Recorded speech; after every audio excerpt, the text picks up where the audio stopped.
The Secret Life of William Shakespeare. You know him, everybody knows him, and yet there's still a cloud of mystery that hovers over his name. How did a provincial boy with no university degree and a father dodging debts manage to write works of such breathtaking depth and brilliance? How did a lad who grew up above a tannery return to Stratford as its most distinguished resident, owning the grandest house in town? This was the son of a glove maker who somehow invented or introduced over 700 words into the English language that we still use today. He dissected human nature with more precision than your therapist and created characters so vividly real that they still perfectly describe your neighbors and exartners nearly 500 years later. To understand how that happened, we have to go back way back into the muddy streets of Stratford, through the smoke of Elizabeth and London and across the wooden stages that made his name. So buckle up, dear dreamer. Tonight we unravel the secret life of William Shakespeare.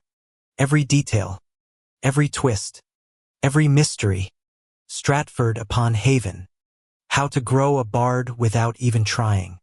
To understand the intricacies of William's mind, we've got to drift to a small market town beside a slow, reflective ribbon of water called the Avon, where the air smells faintly of wet wool, with smoke and ambition. It's April 1564 in Warwickshire, England, snug under the reign of Elizabeth I, that iron-willed icon in lace and lightning. The kingdom is still catching its breath after decades of religious whiplash. Henry VIII break with Rome, Edward's Protestant sprint, Mary's Catholic lurch, and now the Elizabethan settlement trying to paste everyone back together with prayer books and pragmatism. Theater is rising, plague is recurring, and literacy is spreading like gossip. On Henley Street in Stratford upon Haven, a boy arrives who will one day convince the world that words can do anything. We don't know the exact day he was born, the godparentance, the cake, the Pinterest theme, tragically unrecorded.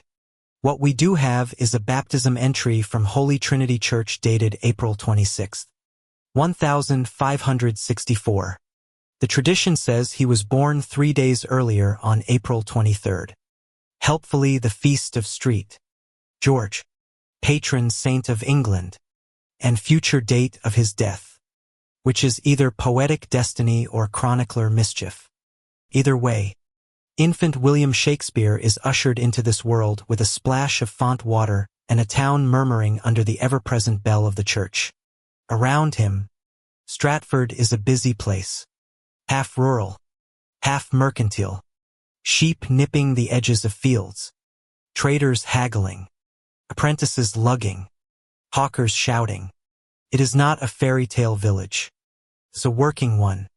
Mud, manure, and money keep the place moving. Inside the Shakespeare household, the most prominent smell is leather. William's father, John Shakespeare, is a glover by trade, a craft that begins somewhere disturbingly close to a dead animal and ends in something you'd wear to court. Imagine young Will toddling past bundles of skins and racks of finished gloves. The heir doing that tangy thing only tannery-adjacent spaces can do. John is no mere artisan. He's a hustler in the Elizabethan sense. Trader in various goods. Sometimes wool. Sometimes corn. Sometimes whatever turns a profit. He's clever, energetic, and socially strategic. Stratford notices he climbs the civic ladder. Constable, then alderman, and in 1568, bailiff, essentially the mayor. Little Will is for when his father becomes the town's top hat. That means the boy's earliest memories include the sight of officials processing in their robes, guild hall business rattling through the house, and his father presiding at entertainments when traveling players perform. Will's a child marinating in ceremony, language, and performance. Nature is generous, but nurture is having a field day. His mother, Mary Arden, brings a different kind of capital. Old Warwickshire roots and the steady gravity of a prosperous farming family from nearby Wilmcote. She's the daughter of Robert Arden, who left her land, respectable acreage, measured not in glitter, but in dignity. Through Mary, the household knows the rhythms of harvests, the stories of hedge and fields, the songs of church and countryside. From John, Will gets hustle and civic theater. From Mary, he gets the deep, earthy music of rural England. Put those together and you have the DNA of both F. Staff's Tavern Talk and the Shepherds in The Winter's Tale. The house on Henley Street is 2 adjoining buildings with a workshop, storerooms, and living quarters. Solid timber frame, whitewash, leaded windows that do not so much let in light as politely negotiate with it. It's warm, cramped, busy, an Elizabeth and co-working space with extra siblings. And there are siblings of plenty. Some will die in infancy, as grimly normal as the weather, but others stick around.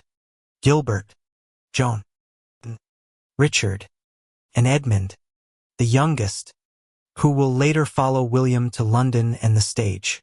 Here's young Will's daily curriculum before school ever begins. Listen to bargaining. Observe disputes.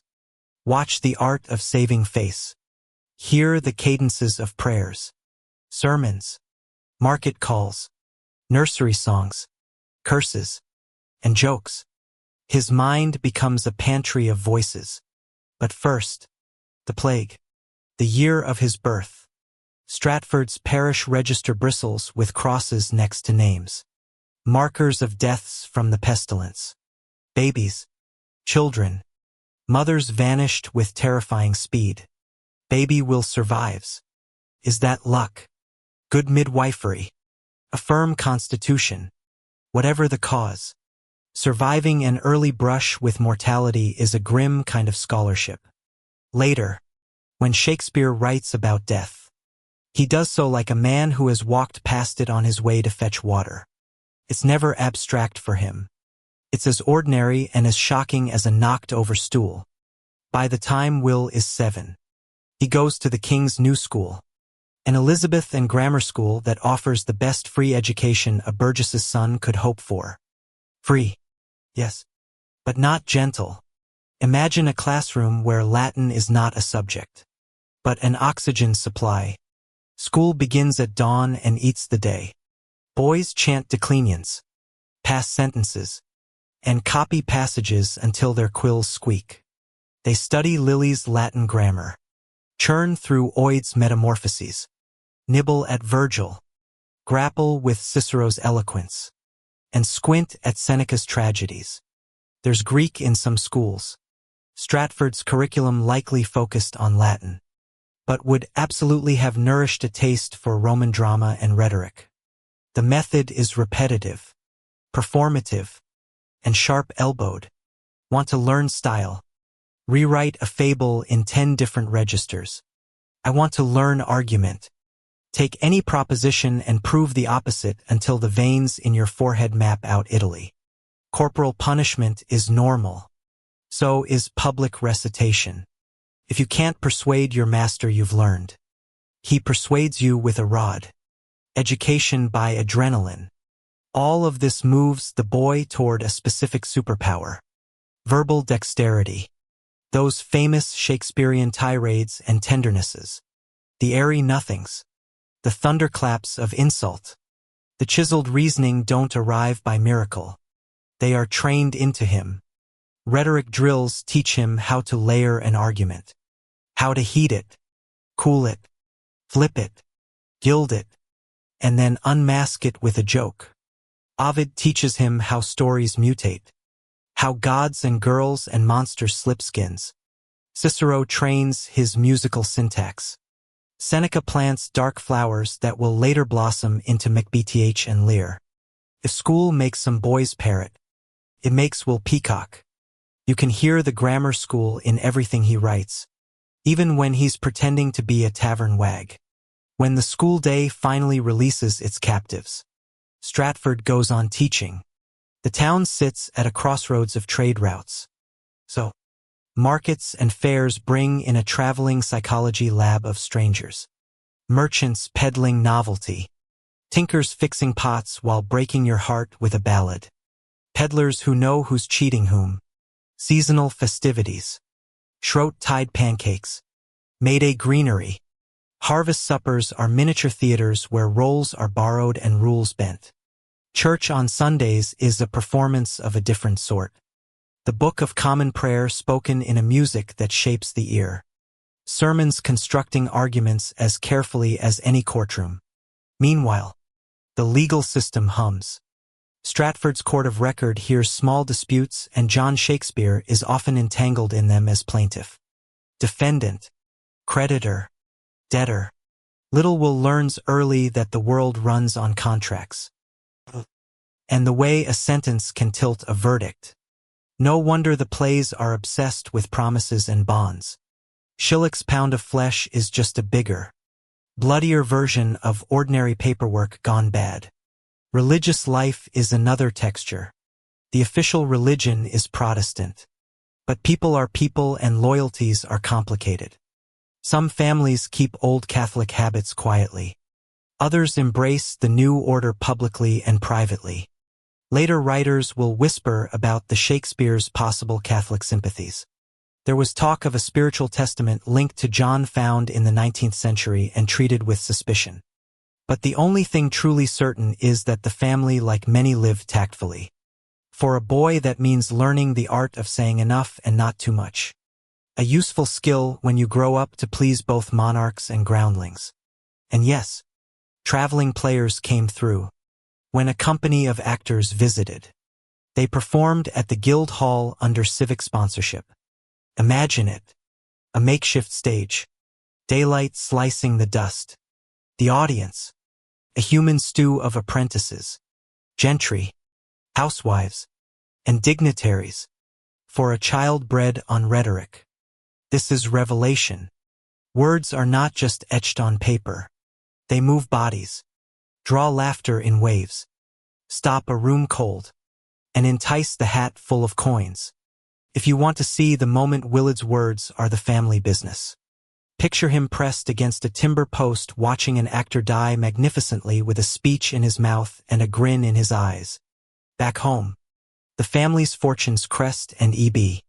John's upward ride stalls in the late 1570s. Debts pinch. He skips town meetings. Gets fined for not appearing. And by 1586 he's removed from the council for non-attendance.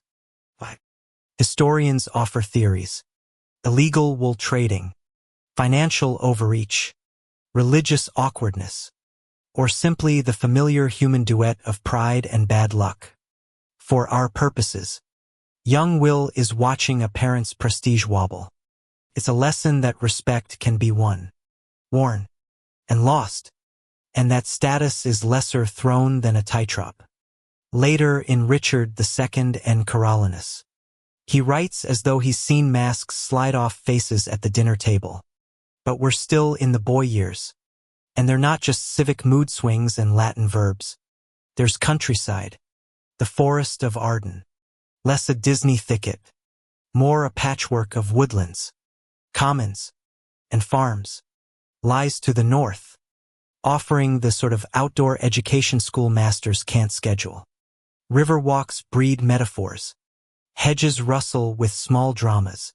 Seasonal labor turns the calendar into theater.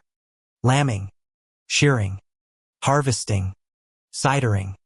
This is where Will learns to talk to larks and nightingales, to listen to the hush of snow and the sibilant gossip of willows. You don't get the precision of his nature imagery from a city attic. You get it from leaning on a gate and refusing to go inside when called. He also learns dialect. Those Warwickshire mouth music vowels and sturdy local words. Later, critics will note rustic idioms in his plays. Earthy as turnips and perfect for clown roles and country scenes. In London, it will make him a sort of linguistic importer, bringing provincial spice to the capital's stew. And he learns the shapes of people. Stratford is small enough that everyone is someone, and large enough that someone comes in endless varieties. the pompous official, the quick-witted barmaid, the boastful soldier with a limp, the scholar who drinks too much, the pious neighbor whose eyes stray, the widow who counts everything twice. Shakespeare's cast list starts here.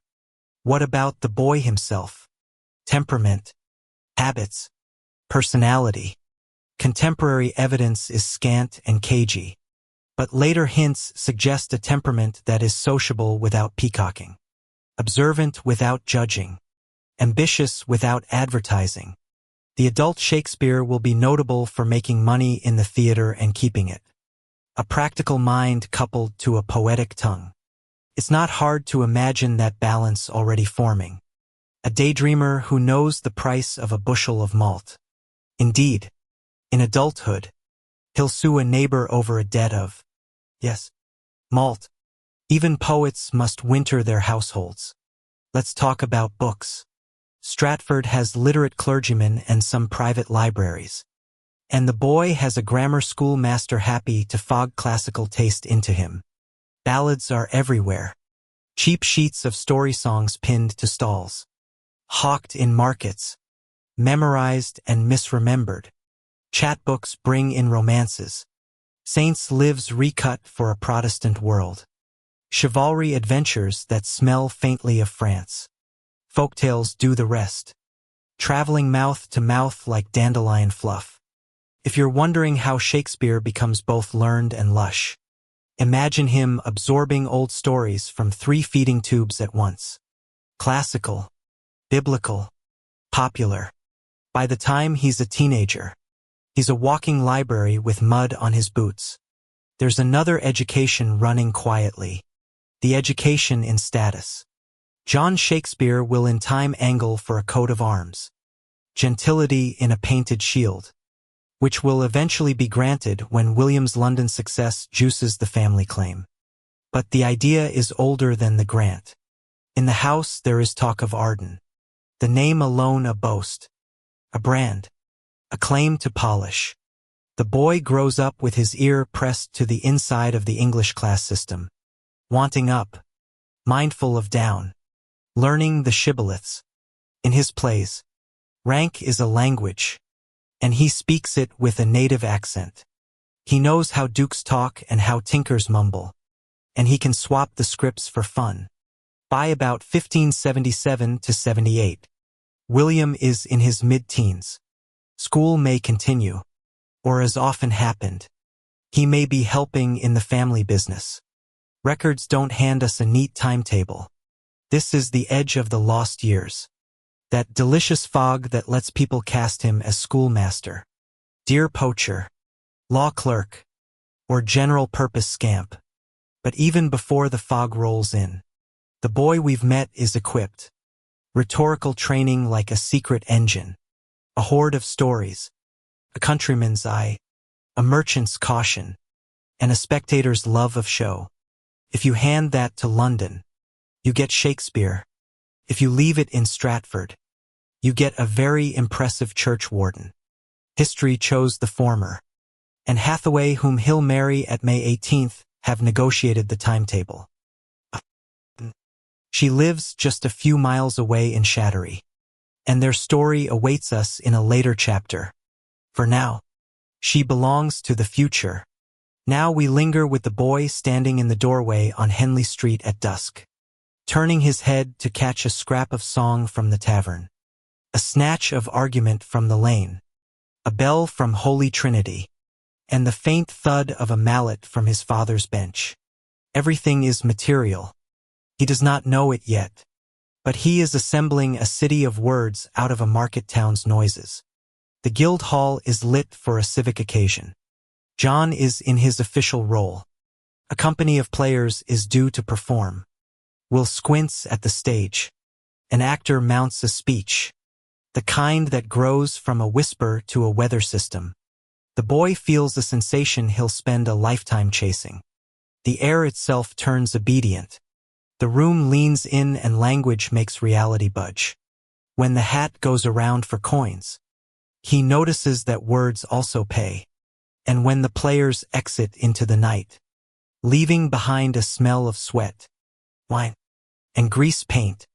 He understands, though he would not dare to say it, that the world outside with its harvests and lawsuits and bell ringers is only one kind of truth.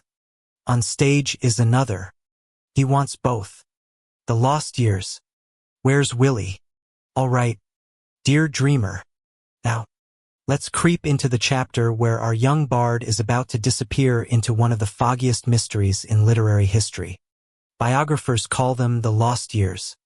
Two dark patches in the record where William Shakespeare slips off the page like ink into blotting paper.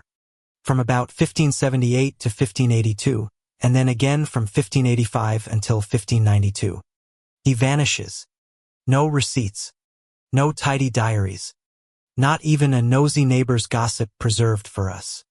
Just silence, which naturally is an open invitation for 4 centuries of speculation, myth-making, and bardess fanfiction. But before the curtain falls on his boyhood, let's set the stage. By the late 1570s, Stratford's golden family of Henley Street isn't quite as shiny. John Shakespeare, once the town's glove-wielding big shot, is sliding downhill. Debts, shady wool dealing, fines, absences from council meetings, all the things that make small-town reputations curdle. Little Will is watching his father go from mayoral robes to the Elizabethan equivalent of "we regret to inform you that your credit has been declined." For a teenage boy, this means more responsibility at home, fewer illusions about the permanence of fortune, and a lesson that appearances can crumble faster than a badly built stage set. Those lessons will one day blossom in plays where kings fall and fools shine. But for now, it's just awkward at dinner. The first gap. 1578 to 1582. So, what happened after grammar school? Did Will stay on till about 14 or 15? Or did his father's financial wobble force him out early to help with the family trade? Historians split. Some say he stayed long enough to soak in all the Latin and rhetoric he could handle. Others think he may have left early to tan hides, sell wool, or apprentice elsewhere. Either way, by his mid-teens, Shakespeare had the education of a clever provincial lad, strong on the classics, fluent in the rhythms of Stratford, and probably very aware of the difference between noble aspiration and the reality of unpaid bills. Here's the problem. Normal lads at this age appear in records, apprenticeships, court fines, debts, land transfers. Will nothing. He melts into thin air. Perhaps he worked quietly in Stratford. Perhaps he was already sniffing the road. There's even a story that he may have been tutoring in the countryside. His grammar school training would have qualified him to drill Latin verbs into another set of unsuspecting boys. If so, he was already performing only with chalk instead of a stage. But then comes 1582 and suddenly bam. Arbord reappears in the records with a flourish that would scandalize a parish newsletter. In November 1582, an 18-year-old William Shakespeare marries Anne Hathaway of Shattery, a woman of 26. Not unusual in itself, except that Anne was already several months pregnant. 6 months later, Susanna Shakespeare is born. The shotgun wedding had clearly fired. The marriage license survives, and it's delightfully messy. It was issued unusually quickly, with one of the bride's family friends providing a surety that there would be no objections. The subtext is obvious: this was a hasty arrangement. Anne Hathaway, eldest daughter of a respectable Iman family, finds herself in Stratford history, not with a romance ballad, but with a baby bump. Will, meanwhile, has just finished being a teenager. One imagines the gossip in Stratford was thick as custard. By 1585, the couple had twins, Hamnet and Judith. That makes 3 children before Will turn 21. Imagine him barely out of school with a young wife, 3 kids, and no steady income. Life had stopped being theoretical, and then silence again. The young father with 3 dependents vanishes into what biographers call the second set of lost years. The second gap. 1585 to 1592. This 7-year silence is the juiciest void in literary history. What was he doing? Where was he? Theories spill like ale at the tavern. Let's sip a few. The school master theory. Some say he worked as a country school teacher, drilling children in Latin by day, scribbling poems by candlelight at night. Possible grammar school boys often did. It would explain how he kept his classical touch alive and maybe even why his plays later show sympathy for the poor distracted schoolboy. The law clerk theory. Others point to his uncanny familiarity with legal jargon. Bonds, deeds, fines, recognizances.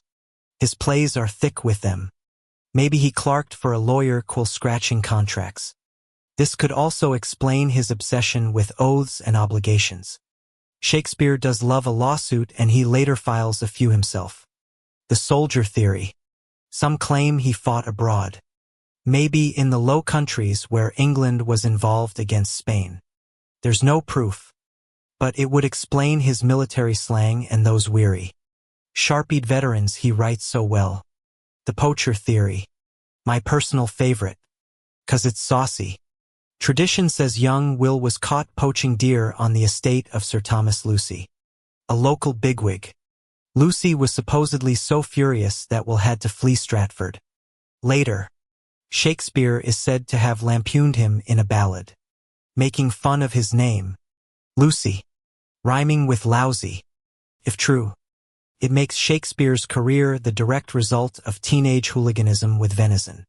Sadly, it's probably apocryphal, but doesn't it feel right? The actor on the road theory. More plausible is that he attached himself to a traveling acting company. Remember, he'd seen players in Stratford as a boy. Maybe he joined their ranks carrying props in speaking small parts, learning the ropes. When he turns up in London, he knows theater inside out. Coincidence? Or 7 years of rough apprenticeship? Each theory has holes.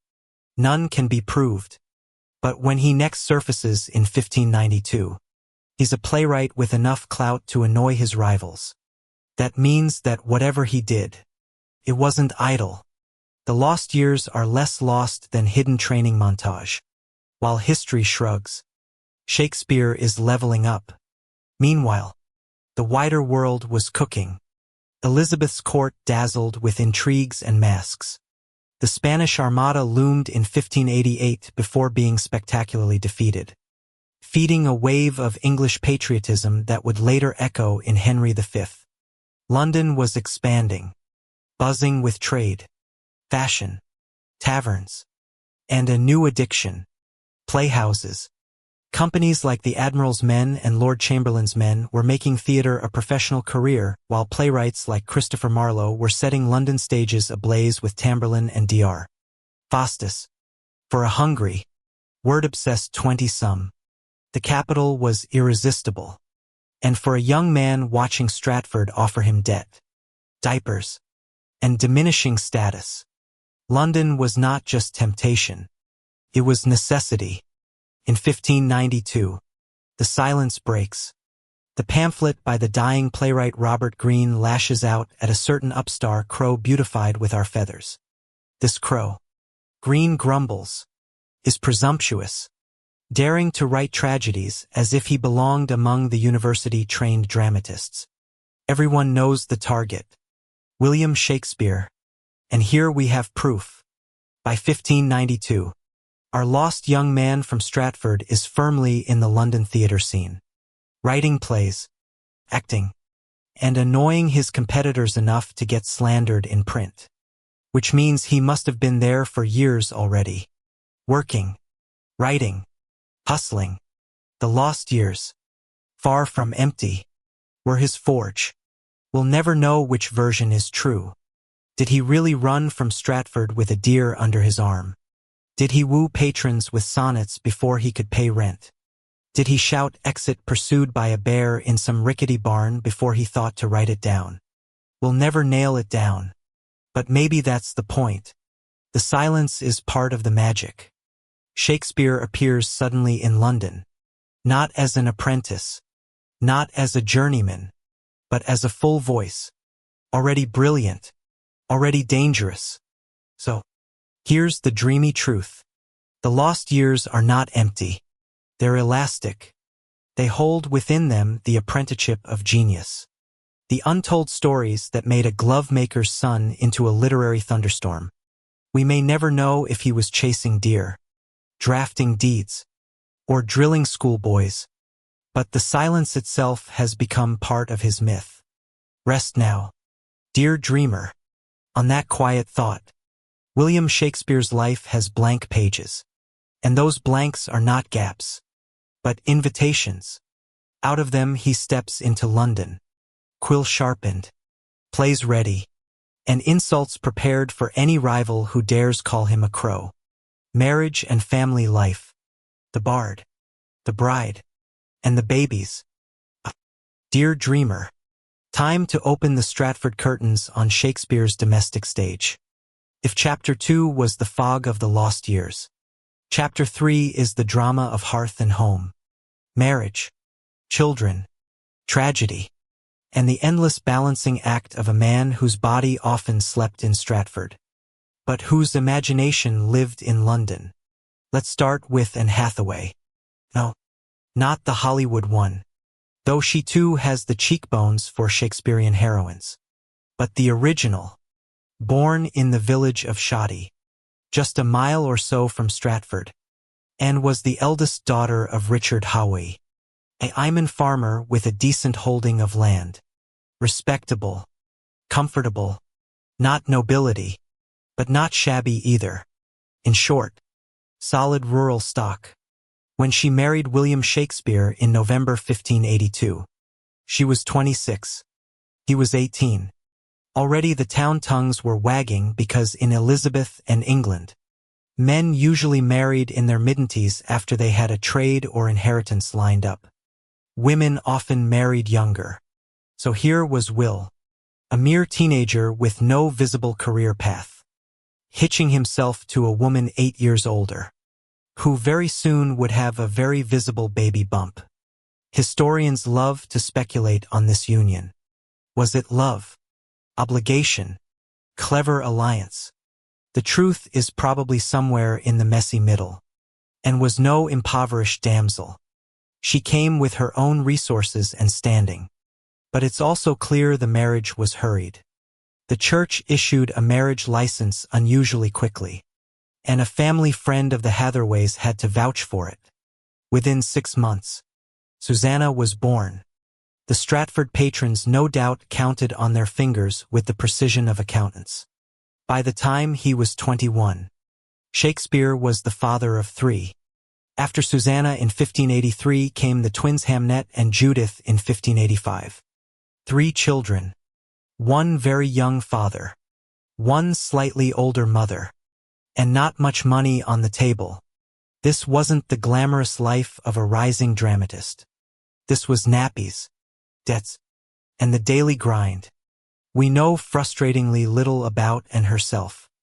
Her voice is almost entirely absent from the records. She never traveled with him to London, and there are no surviving letters. To some historians, that means she was a quiet, dutiful presence in Stratford, holding the household together, while Will chased fame. To others, she's been painted as the older unwanted wife he was saddled with. Neither image is fair. The evidence suggests she was practical, resilient, and very much in charge of the family estate while Will was away. If he was the dreamer, she was the anchor. And then tragedy in August 1596. The twins were 11 and Hamnet, William's only son, died. The cause isn't recorded. Plague was around. But children died for 100 reasons in Elizabeth and England. Whatever it was, cut deep. Shakespeare never mentions Hamnet by name in his works, but you can feel the echo everywhere. Within a few years, he writes Hamlet, a play about a grieving son haunted by his father's ghost. Coincidence? Perhaps. But it's difficult to imagine the death of Hamnet didn't shadow that masterpiece.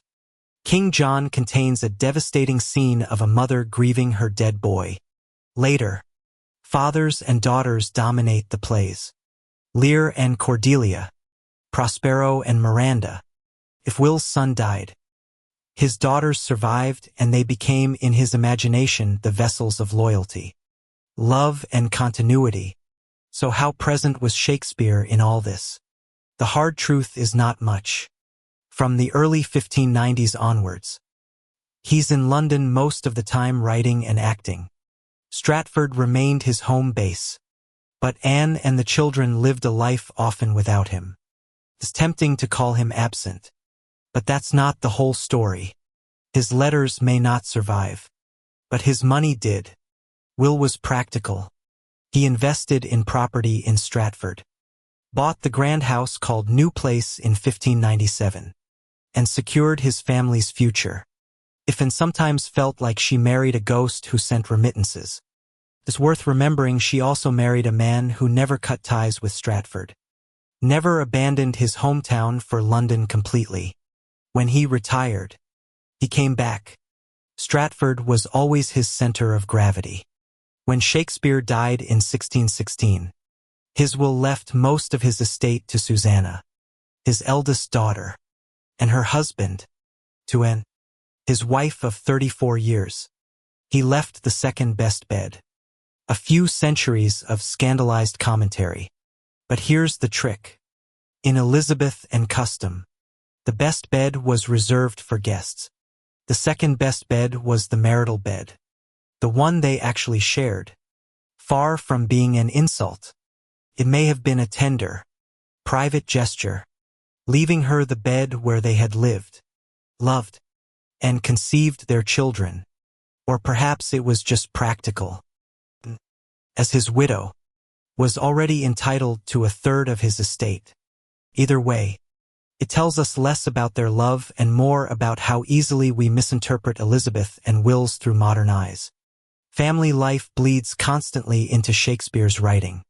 Fathers losing daughters, daughters resisting fathers, mothers absent or idealized, sons who vanish. His own father's financial decline shows up in his fascination with status and honor. His mother's sturdy lineage hums in his pastoral imagery, and herself may echo in the strong practical women of his comedies. Beatrice, Rosalind, Viola, characters who outwit men with warmth and wit. Even Hamlet's ghost, though unnamed, seems to haunt the pages. The Shakespeare household is never truly silent. It whispers between the lines of his poetry. We shouldn't forget Shakespeare wasn't just a dreamy playwright. He was a businessman.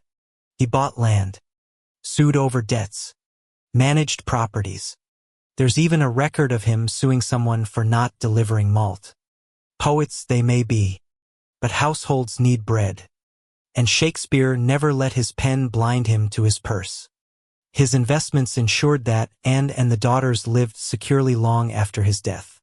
For a man of words, he was surprisingly good at numbers. So picture it. Dear Dreamer, in Stratford, and Hathaway keeps the house, the hearth, the children, and the reputation. In London, her husband writes of star-crossed lovers, bantering wives, tragic fathers, and daughters who will not be silenced, between them a kind of partnership. She grounds. He sources. Their family life is stitched with joy and with grief. Ordinary in its struggles.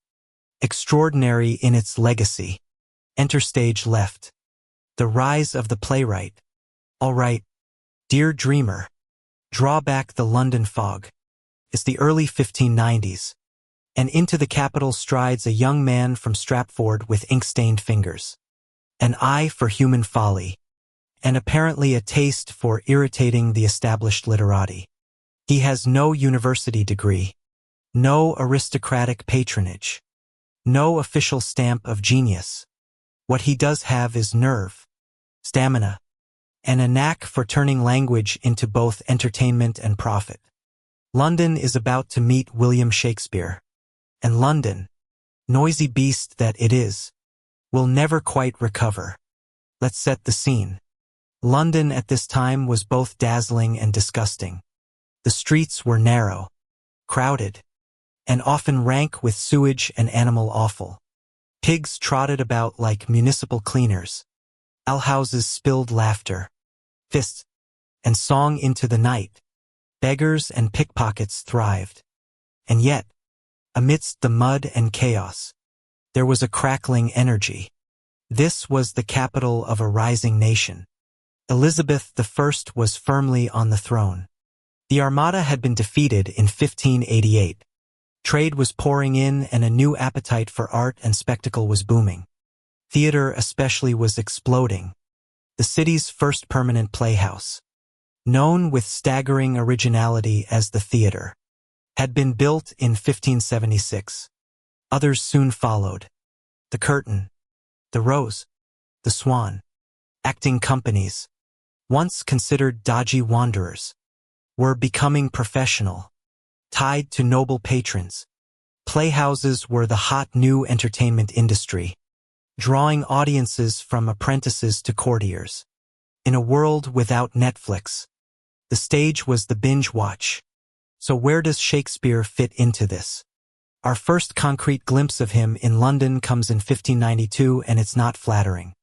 A pamphlet by Robert Greene, a Cambridge-educated playwright, lashes out at him. Greene sneers at this upstart crow beautified with our feathers who supposes he is as well able to bombast out a blank verse as the best of you. Translation: this country boy thinks he can play with the big boys, and worst of all, he's succeeding. Why was Greene so bitter? Because Shakespeare was crashing the party. The London stage had been dominated by the university wits Marlowe, Greene, Nash. Men who flaunted their degrees and their literary polish. Shakespeare, with no Oxford or Cambridge behind his name, was daring to write serious plays. And audiences were eating them up. Greene on his deathbed felt the need to swat him, and in doing so he gave us our first proof that Shakespeare was already making waves. Around this same time, plague forced the theaters to close. No audiences, no ticket sales. Shakespeare pivoted. He published 2 long narrative poems, Venus and Adonis 1593 and The Rape of Lucrece 1594, dedicated to Henry Wriothesley, the Earl of Southampton. These were lush, sensuous works dripping with classical references and erotic energy. Venus and Adonis was a runaway hit reprinted again and again. Suddenly Shakespeare wasn't just a scrappy actor. He was a published poet admired in the salons of London. The Southampton dedication also suggests he was cultivating patronage, that necessary lifeline for any Elizabethan writer. Patrons offered protection, prestige, sometimes even cash. Did the young and the young poet have more than a professional bond? The sonnets written around this period flirt with that question. But that's a chapter for later. For now, suffice it to say, Shakespeare was networking like a pro. By the early 1590s, Shakespeare was writing for the stage in earnest. His earliest plays include the 3-part Henry V/6 cycle, history plays filled with battles, ambition, and political chaos. They were popular, if a bit raw, and established him as a dramatist who could fill seats. Titus Andronicus soon followed. A blood-soaked tragedy so gory it makes Quentin Tarantino look restrained. Audiences loved it. Critics still squirm. And then the comedies. The 2 Gentlemen of Verona and the Comedy of Errors. Both light, playful, experimental. Shakespeare was learning the ropes, playing with mistaken identities, clever servants, and lovesick nobles. He wasn't yet the polished genius of Hamlet or Athol, but he was flexing his muscles, and the audience was noticing. We often forget Shakespeare wasn't just a writer. He was an actor too. His name appears in lists of players, and tradition holds he acted in some of his own plays. Maybe the ghost in Hamlet. Maybe the old Adam in As You Like It. He wasn't the star, but he knew the boards, the timing, the sweat of the stage. This dual role gave him a sharp instinct. He knew what actors could deliver. what audiences would laugh at, and how to craft dialogue that landed. He was writing not for books, but for voices. By 1594, he had found his professional home. Shakespeare became a shareholder and writer for a new company called the Lord Chamberlain's Men under the patronage of Henry Carey. Lord Hunsdon. This was a game share. Unlike many playwrights who sold scripts outright and saw them mangled, Shakespeare had a vested interest in the success of his troupe. He wasn't just a writer for hire. He was part of the business. This gave him both stability and creative control, a rare combination. With his company behind him, he began producing a steady stream of plays. Romeo and Juliet, A Midsummer Night's Dream, Richard III, Love, Laughter, Ghosts, Murders. He had a play for every mood, and his audiences adored him. London was small enough that gossip about players spread easily. Shakespeare seems to have avoided the worst scandals. No fatal tavern brawls like Marlowe. No pamphlet feuds like Greene. But he was known. Ben Jonson later remembered him as friendly, even-tempered, not prone to boasting. He wasn't the loudest voice in the alehouse, but he listened well and then borrowed everything he heard.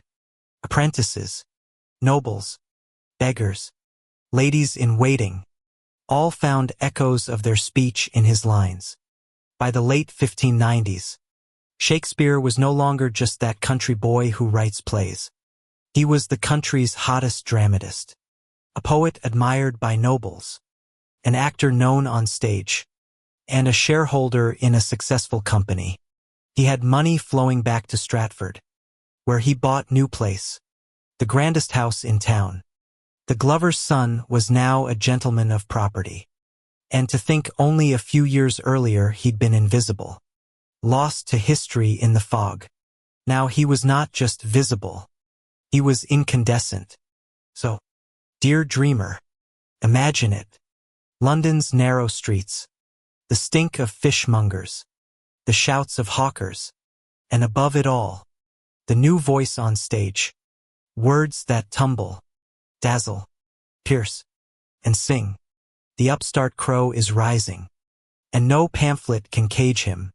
He has found his company, his audience, his calling. The curtain has truly risen. The Elizabeth and theater scene, or how to stage a dream in a bear pit. Now, dear dreamer, let's fling wide the doors of Elizabeth and London and step into the unruly, fragrant, chaotic world where Shakespeare made his fortune. If Chapter 4 was about Shakespeare himself clawing his way onto the stage, this chapter is about the stage itself. The rowdy, teeming, sometimes stinking, sometimes glittering theater scene of the late 16th century. Forget the hushed reverence of modern playhouses. Elizabeth and theater was half circus, half cathedral, and all appetite. Picture this. On the outskirts of London, just far enough beyond city jurisdiction to annoy the Puritans. Wooden amphitheaters rise like great timber crowns. The first permanent one was called, with staggering imagination, the theater, built in 1576 by James Burbage. Then came the curtain, the rose, the swan, and later, most famously, the globe, round or polygonal, usually 3 stories high. These playhouses look more like giant arenas than the velvet-draped boxes we know today. A thrust stage jutted out into a yard where the cheapest customers, the groundlings, stood shoulder to shoulder, ale in hand, ready to heckle or cheer. Above them, the more respectable folk paid extra for seats in galleries, and the wealthiest perched in private boxes. Plays weren't just about the stage. They were about the audience seeing each other. Fashion was as much on display as tragedy.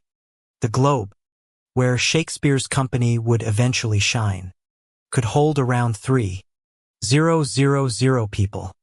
Imagine that. 3,000 Londoners from fishwives to lords all crammed together for 2 hours traffic on the stage. That's not theater. That's social combustion. Let's talk about those groundlings. For a single penny, the price of a loaf of bread, you could stand in the yard right up against the stage and enjoy or loudly dislike the show.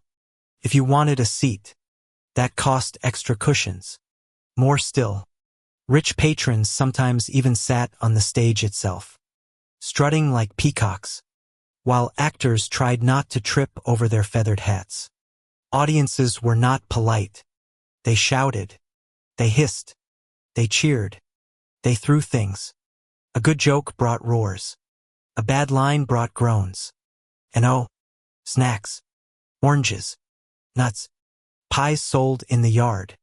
Shells and rind tossed underfoot. The theater smelled of sweat, tobacco, beer, and humanity. This was no Gentile literary salon. It was the beating heart of popular culture. And Shakespeare, clever fellow, knew how to work them.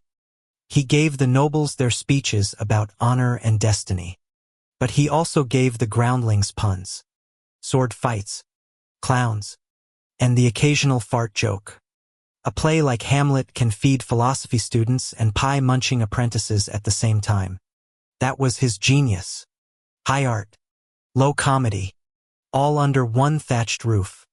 The theaters weren't the only shows in town. Right next door, quite literally, were bear-baiting pits where chained bears fought dogs to the death. Cockfighting rings drew crowds. 2. Spectacle was the currency of entertainment.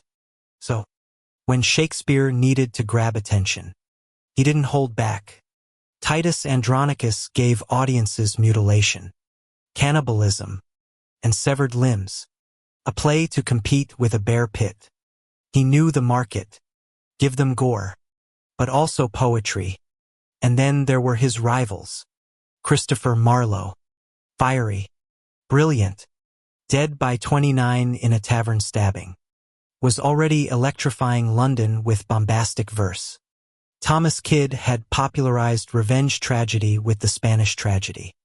Ben Jonson would later spar with Shakespeare in Words and Drinks. It was a hot competitive market with writers trying to outdo each other in passion, wit, and scandal. Theaters had one formidable enemy: plague. Whenever plague hit London hard, authorities shut down playhouses. Crowds were breeding grounds for contagion, so performances could be suspended for months, even years. This was financial disaster for actors and writers. Shakespeare weathered these closures by turning to poetry, publishing Venus and Adonis during the 1593 shutdown. Crisis sharpened his quill. Theater was not just art. It was business. Companies were collectives of actors who performed together under the patronage of a nobleman. Shakespeare's troupe, the Lord Chamberlain's Men, later renamed the King's Men under James I, was one of the most successful. The genius of Shakespeare's setup was that he wasn't just writing for anyone. He was writing for his own company. He knew their strengths. Richard Burbage, the star actor, could roar his way through Hamlet or Athol. The clown Will Kemp excelled at comic roles and jigs. Shakespeare tailored parts to fit their talents like bespoke suits. And because he was also a shareholder, their success was his success. If the house was full, his purse was too. Elizabeth and theaters didn't use scenery in the modern sense.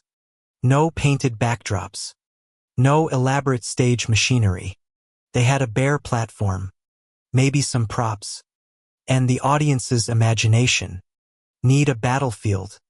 Have a few actors clank swords and let the words paint the rest. Need a castle. Say, this is Elsinore and boom, you're in Denmark. Instead of sets, they relied on costumes. Bright, expensive, often donated by noble patrons. A second-hand doublet from a courtier could make an actor look splendidly royal, even if the play was set in ancient Rome. And yet, despite the lack of scenery, Shakespeare conjured worlds. His language created forests, storms, palaces, and witches' fells, Audiences were transported not by sets, but by syllables. That's why his plays endure. Even with no stage at all. They live in the voice. Of course, not everyone loved the theater. Puritans despised it. They saw playhouses as dens of vice, breeding grounds for sin, hotbeds of disease. They complained about the lewd jokes, the cross-dressing. Yes, all female roles were played by boys. And the general frivolity. They weren't entirely wrong. There was drinking, brawling, and some questionable after-hours activities. But their protests also reveal how powerful theater had become. Anything that draws that much moral panic is clearly hitting a nerve. In the midst of all this chaos, mud, plague, Puritan scowls, bare pits, Shakespeare thrived. He mastered the trick of writing plays that pleased everyone. Bawdy enough for apprentices, lofty enough for courtiers, deep enough for philosophers, thrilling enough for rowdy groundlings. He was in effect the first truly mass-market writer. So, dear dreamer, picture the scene. A sunny afternoon by the Thames, a trumpet sounds. The crowd shuffles in. Coins clink at the door. The globe fills with 3,000 souls buzzing expectant. On stage, a man steps forward and speaks. Now is the winter of our discontent. The audience hushes, laughs, jeers, cheers. For 2 hours, language spins its spell. This was Shakespeare's arena. Not ivory towers, but wooden ones. Not polite applause, but a riot of voices. Out of this noisy living crucible came plays that would echo down centuries. The bare pits are gone. The groundlings long dust. But the words remain. The work's a feast of plays. Dear dreamer, now we come to the banquet table. The heaving, groaning feast of Shakespeare's imagination. If the previous chapters were the bread and broth of his life, this is the roast swan, the honeyed pears, the wine spilling over the rim. Here is where the glove-maker's son from Stratford lays down his crown. 36 plays, each a world in itself. From fairy forests to bloody battlefields. From drunken taverns to royal thrones. Now, we'll nibble or gorge on his comedies, tragedies, histories, and romances. By the end, you'll see not just a playwright, but a conjurer. Someone who knew how to turn ink into infinity. Let's start light with laughter and confusion. Shakespeare's comedies are not the knee-slapping sitcoms we imagine today. They're sparkling puzzles of love, wit, disguise, and society bending just enough to let people find happiness. Take A Midsummer Night's Dream, 1595. You've got fairies squabbling, lovers running through forests, a donkey-headed weaver reciting poetry, and at the end, a triple wedding. It's as if Shakespeare threw Greek myth, English folklore, and a bit of ale into a cauldron and stirred until everything glowed. It was written for a noble wedding, and it's still one of the most enchanting plays ever penned. Then there's Twelfth Night with its twins separated by shipwreck, mistaken identities, gender-bending disguises, and a fool who speaks more truth than anyone else. Or Much Ado About Nothing, where Beatrice and Benedict sling insults at each other with such sizzling chemistry that modern rom-coms are still trying to catch up. The comedies aren't all frothy fun, though. They often carry shadows. The Merchant of Venice is technically a comedy, but its portrayal of Shylock, the money-lender, has sparked centuries of debate about prejudice, justice, and mercy. Shakespeare's comedies laugh, yes, but they also prods history plays. And Shakespeare delivered. His histories are less dusty chronicles than blood and bone dramas, turning English kings into characters as vivid as any myth. The Henry V/VI trilogy, 1590s, and Richard III tracked the Wars of the Roses, a saga of power, betrayal, and battlefields littered with bodies. They're messy, sprawling, full of ambition and carnage. Audiences thrilled to see their national past dramatized with such verve. And of course, Richard III gave us one of Theatre's greatest villains. Now is the winter of our discontent, made glorious summer by this son of York, a hunchbacked Machiavellian schemer, delighting in his own wickedness. Delicious. Then comes Henry IV Parts 1 and 2 and Henry V.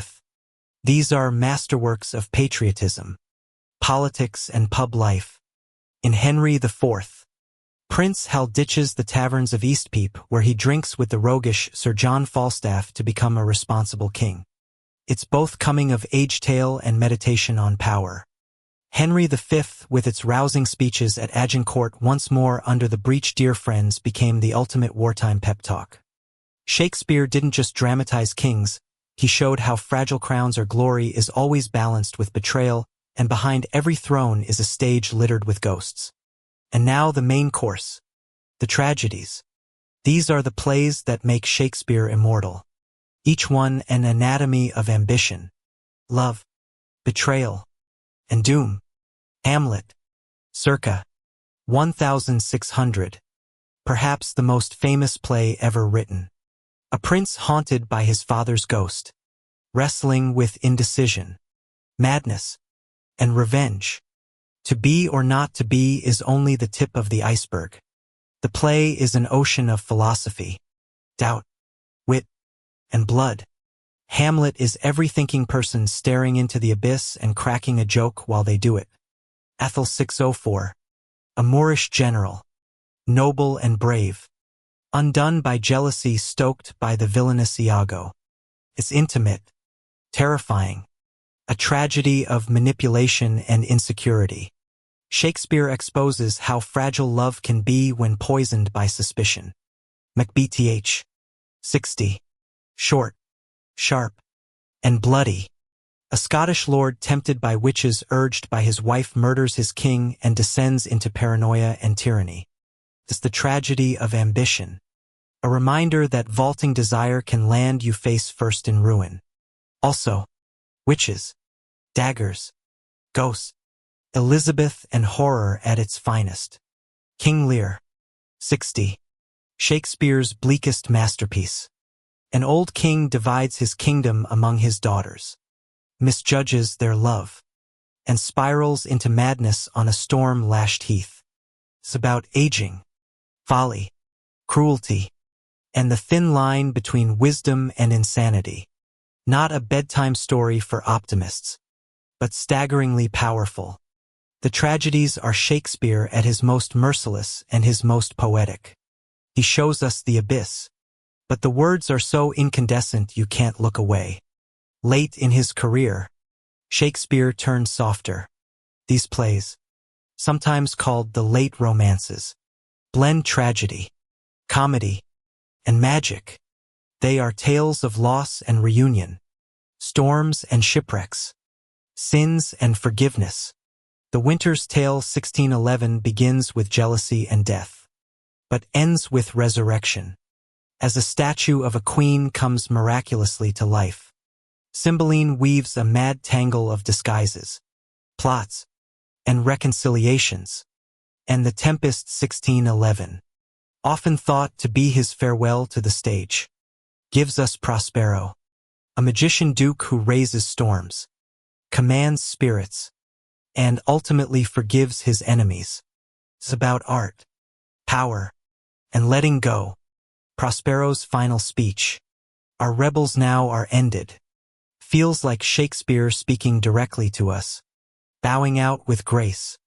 Across all these plays, certain obsessions shine through: power and its price, kings rise and fall, ambition devours, thrones topple, love in all its chaos, young, foolish love, mature, witty love, obsessive, destructive love, identity and disguise, cross-dressing heroines, mistaken twins, masks, literal and metaphorical, the human voice.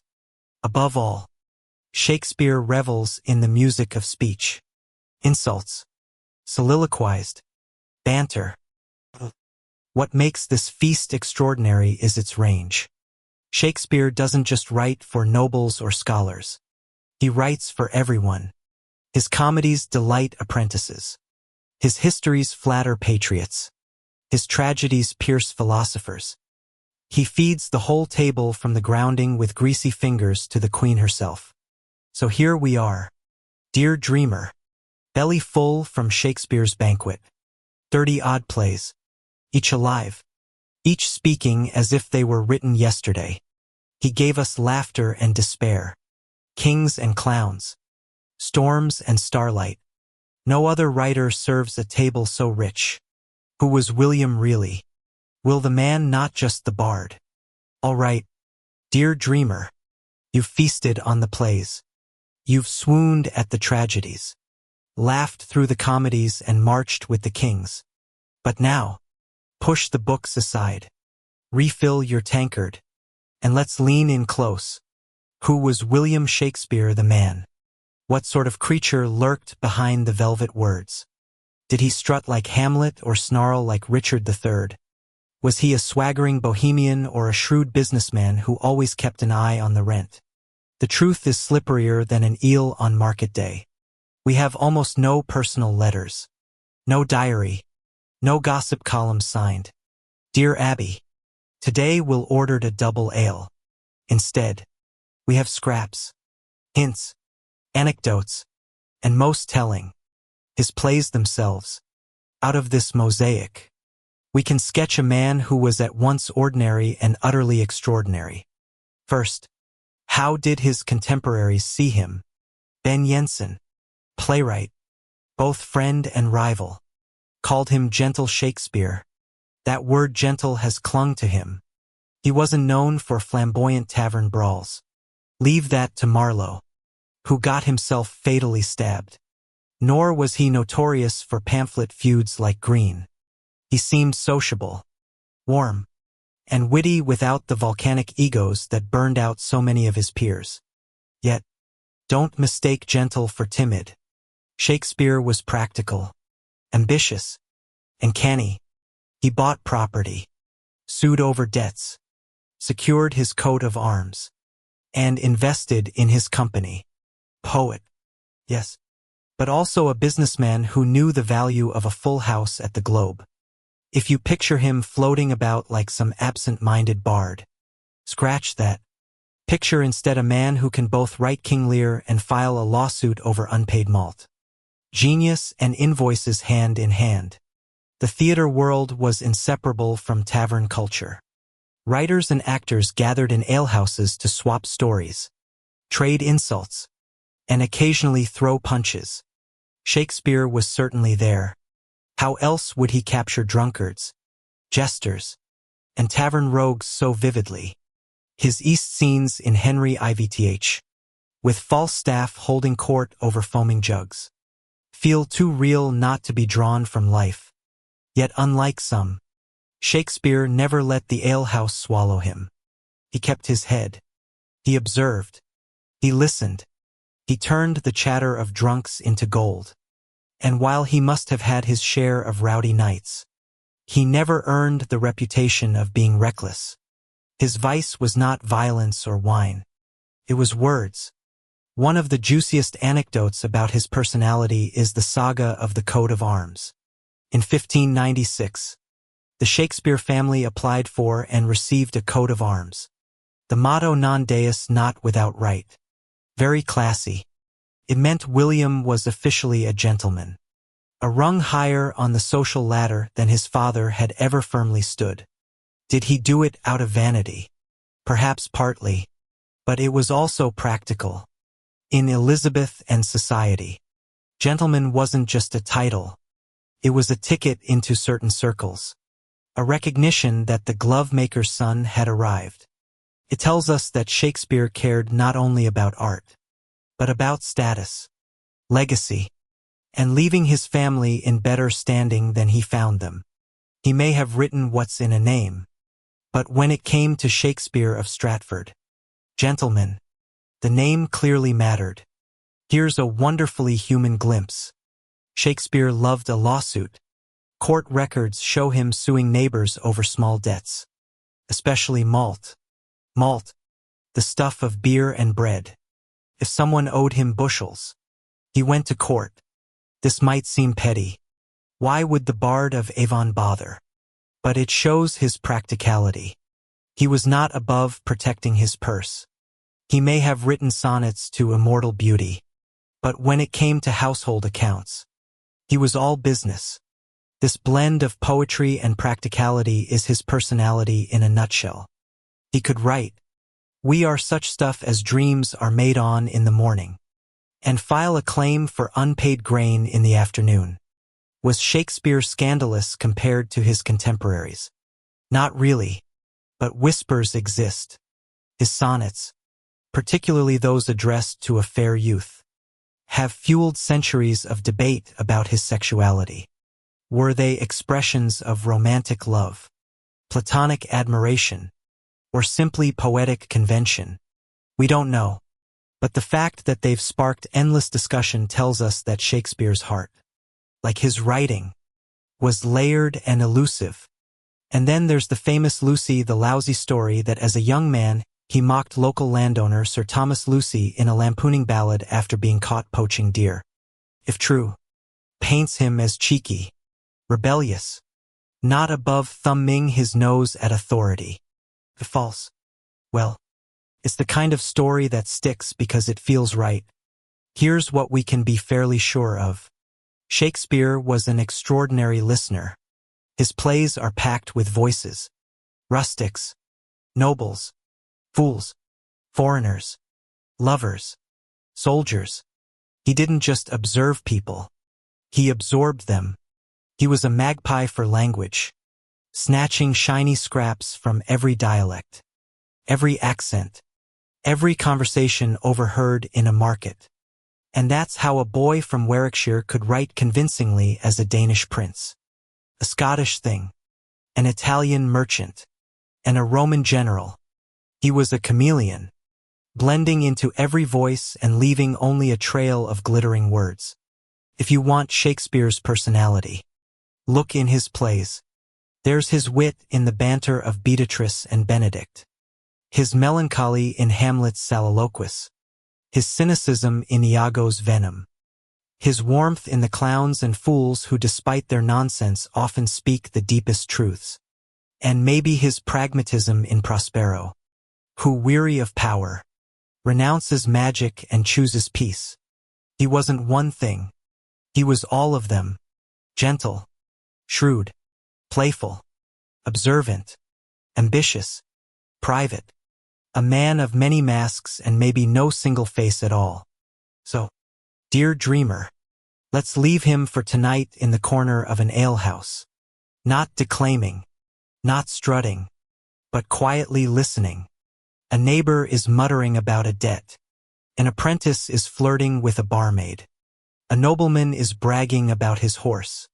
Shakespeare smiles, tucks these scraps into his mental satchel, and later will give them back to us transformed into kings, clowns, and lovers. Gentle Shakespeare, they called him, and yet beneath that gentleness was steel, wit, and a relentless eye. A man who knew that life was both tragedy and comedy, lawsuit and lullaby, controversies and mysteries. Who was this guy really? Dear dreamer, now we slip into the shadows. Up to now we've painted Shakespeare as a solid glove-maker's son who wrote dazzling plays, invested wisely, and left us the world's most quotable lines. But the closer you lean in, the blurrier he becomes. Shakespeare is like smoke. The more you grab at him, the more he slides between your fingers.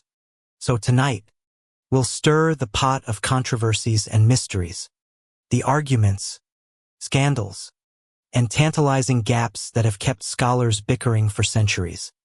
Here's the biggest, juiciest controversy of all. Did William Shakespeare actually write the plays that bear his name?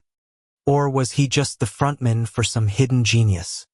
The conspiracy theories are legion. Some argue that Sir Francis Bacon, philosopher and statesman, must have been the real author because surely only a learned man could pen such wisdom. Others point to Edward Deave, the Earl of Oxford, who had both education and court connections. A few even nominate Christopher Marlowe, suggesting he faked his own death in 1593 and went on secretly writing under Shakespeare's name. Credit where it's due. That's dramatic enough to be a Shakespeare plot. The argument usually boils down to snobbery. How could a provincial boy with no university degree and a dodgy father have written works of such breadth and brilliance? But the evidence is stubborn. The plays were published under his name during his lifetime. Fellow actors John Heingies and Henry Condell compiled the first folio in 1623 and credited him.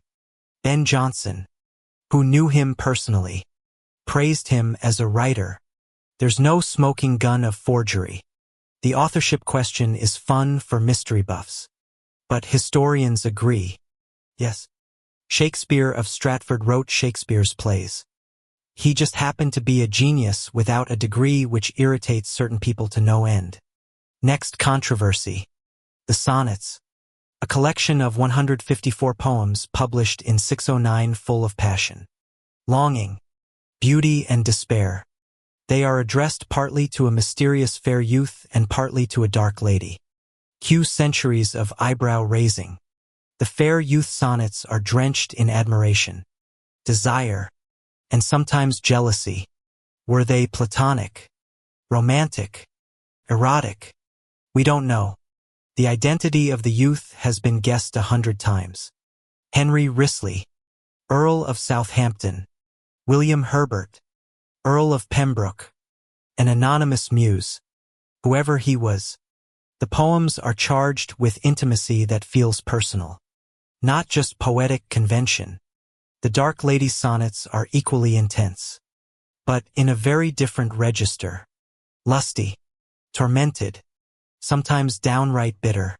She's beautiful, unfaithful, enthralling, maddening. Was she a real woman? Again, no answer. But the raw energy suggests Shakespeare wasn't just theorizing about love.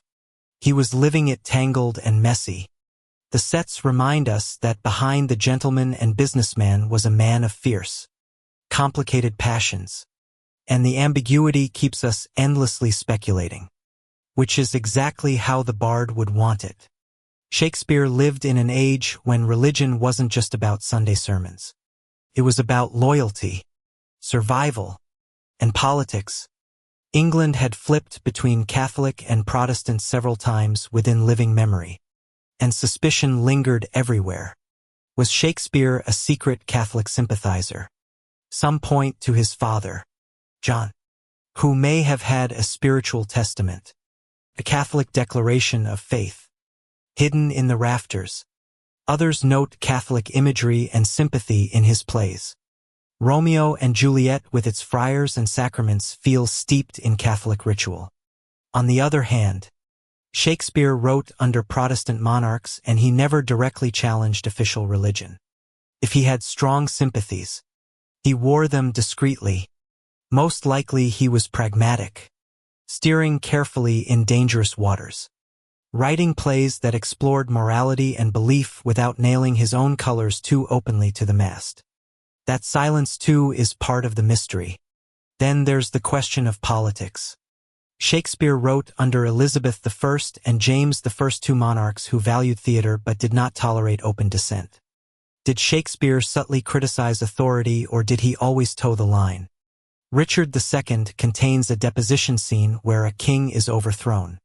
Elizabeth herself reportedly said, "I am Richard II. Know ye not that?" The play was performed on the eve of the Earl of Essex's failed rebellion in 601. Was Shakespeare endorsing rebellion or just being used by plotters? Hard to say. He certainly avoided punishment, which suggests he knew how to tread carefully. His plays often question power. Macbeth, King Lear. But they never outright call for revolution. He was more subtle than that, showing the fragility of kings without handing out pitchforks.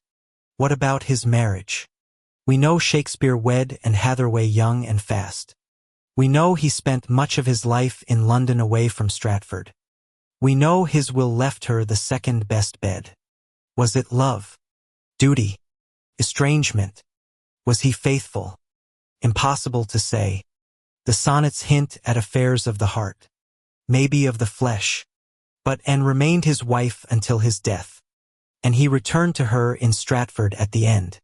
The second best bed scandal has long been misread as a snub, but as we've seen, it may have been a sentimental gesture. The truth: domestic life is always messier than myth, and Shakespeare kept his private mess. Very private indeed. And here's perhaps the biggest mystery of all. Why do we know so little about him? For the world's greatest writer, the surviving personal details are shockingly scant. We don't know what he looked like for sure. Just a handful of portraits. None contemporary. We don't know what books he owned, what he thought of his rivals, what he whispered to his children. His voice, so thunderous in the plays, is silent in the archives. Was this deliberate? Did he cultivate mystery, or was he simply not considered worth recording at the time? Perhaps the answer is boring. Paperwork just didn't survive. But the effect is powerful.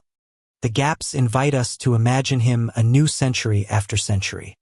So, dear dreamer, Shakespeare is both the most famous writer in history and the most elusive. Was he the loyal husband or the secret lover? The Protestant subject or the Catholic sympathizer? The Stratford glove maker's son or the hidden nobleman? The truth is he was probably all and none of these: slippery, adaptable, pragmatic, private. And maybe that's the secret to his art. He knew how to vanish behind his characters to pour himself into Hamlet, Falstaff, Juliet, Lear without leaving a single neat confession behind. He gave us everyone and no one. He remains, like his plays, an endless riddle. The final act. Curtain call in Stratford. All right, dear dreamer. The stage lights are dimming. The quills are nearly dry. And the man who filled England with words is preparing to take his bow. Shakespeare's last years are quieter. Rooted not in London's roar, but in Stratford's slower rhythms. Yet even in this twilight, there's drama, property deals, a contested will, that infamous second best bed. And of course, the final curtain. Let's wander together into those last chapters of his life. By around 1613, Shakespeare was easing himself out of the London theatre world. He had written some of his late romances: The Tempest, Cymbeline, The Winter's Tale, and with The Tempest he seemed to gesture toward farewell. Prospero, the magician duke, renounces his art and says, "Our rebels now are ended." For centuries, readers have heard Shakespeare himself speaking there, weary, gracious, bowing out. But retirement didn't mean inactivity. He remained a shareholder in the King's Men, still drawing profits from performances. He was a man with business sense. His plays might be full of kings losing crowns, but he kept a tight grip on his own purse strings. Back in Stratford, he lived at New Place, the grandest house in town. It was a sprawling, impressive residence. 10 fireplaces, courtyard, gardens for the son of a glove maker who grew up above a tannery. This was social triumph.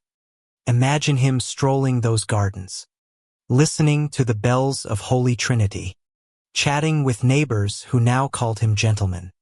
The boy who once dodged debts and gossip had returned as Stratford's most distinguished resident. And Stratford wasn't just a retreat. It was the center of his family life. His daughter Susanna had married Dr. John Hall, a respected physician. Judith, his other surviving daughter, would marry later. The Shakespeare name was secure. Property inherited. Status confirmed. The Glover's son had founded a dynasty of landowners and professionals. In March 1616, Shakespeare drew up his will, It's a fascinating document. Equal parts legalese and family politics. The bulk of his estate went to Susanna and her husband. Houses, land, rents. Judith received a marriage portion. His theatrical friends got memorial rings. And then there's the line that has sparked centuries of eyebrow-raising. To his wife and, "He left my second best bed." Or was this an insult? Probably not. As we've said before, the best bed was usually reserved for guests. The second best bed was the marital bed, the one they had shared. In other words, this was less a slight than a sentimental keepsake. A pillow of memory, not a snub. Still, it's Shakespeare. Even his furniture leaves us debating. Shakespeare died on April 23rd, 1616. If tradition is to be believed, on his 52nd birthday. There's no record of his final illness. Some suggest he had been ailing. Others tell a cheeky tale that he died after a merry drinking session with fellow playwright Ben Jonson. If you must go, that's at least a poetic exit. He was buried in Holy Trinity Church in Stratford, where he had been baptized 52 years earlier. His grave still lies there, marked with a stone slab and a curious epitaph. Good friend, for Jesus' sake, forbear to dig the dust enclosed here. Blessed be the man that spares these stones, and cursed be he that moves my bones. Is half prayer, half threat. Shakespeare, ever practical, did not want his remains disturbed, and indeed his grave has never been exhumed. The curse seems to be working, though he was gone. His friends and fellow actors John Hanges and Henry Condell saw to it that his works would live on. In 1623, 7 years after his death, they published the first folio, a collected edition of 36 plays.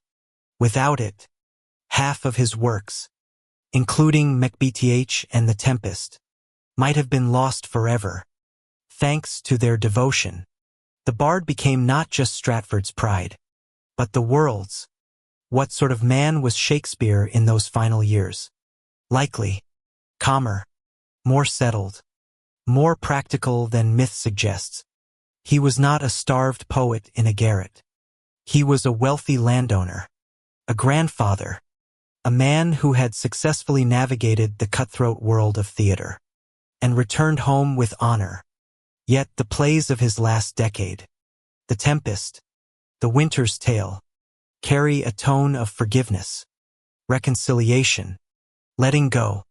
Perhaps they reflect a man looking back with both pride and weariness, ready to set down his pen.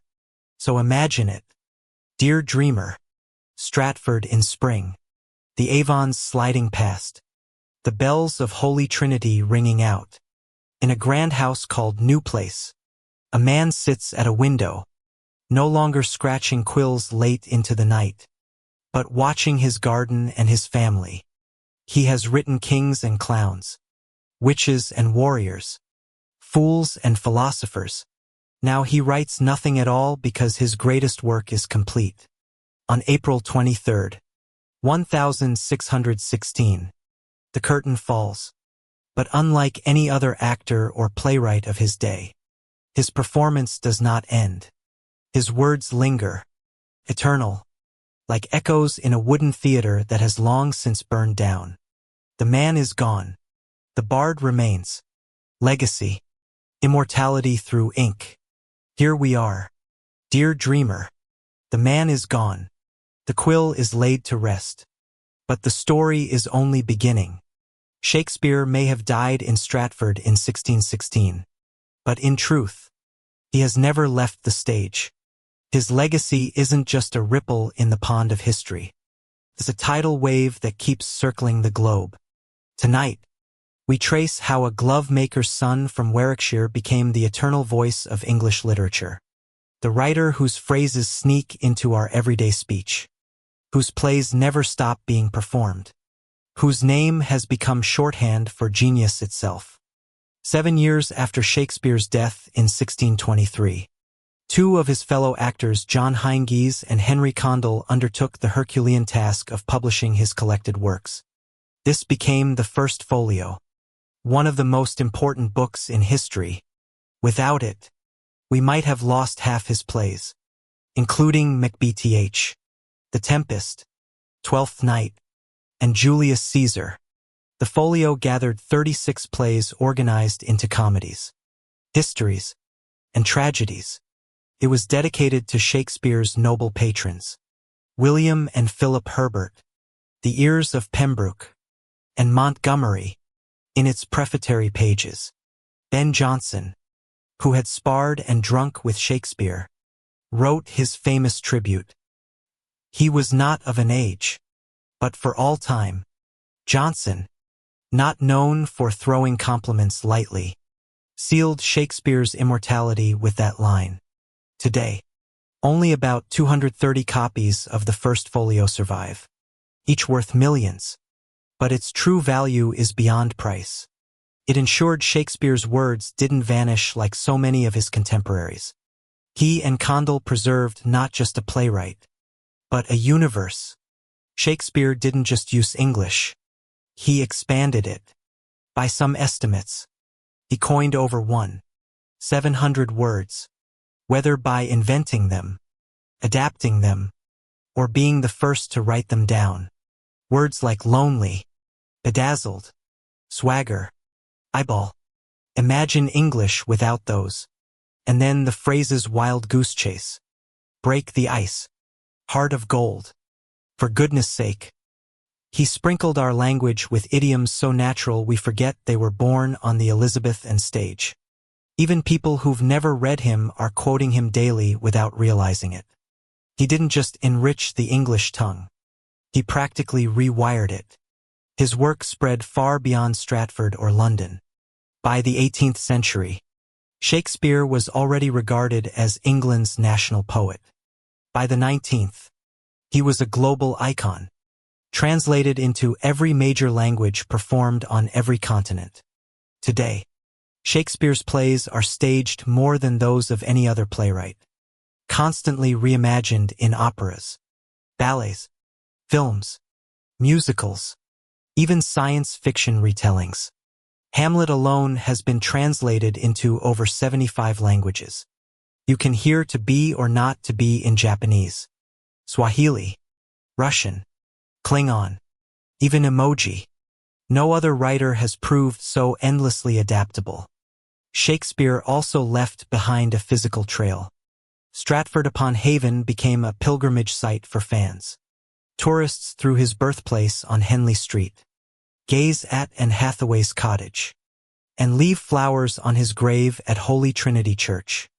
The reconstructed Globe Theatre in London now stages his plays in something close to their original form.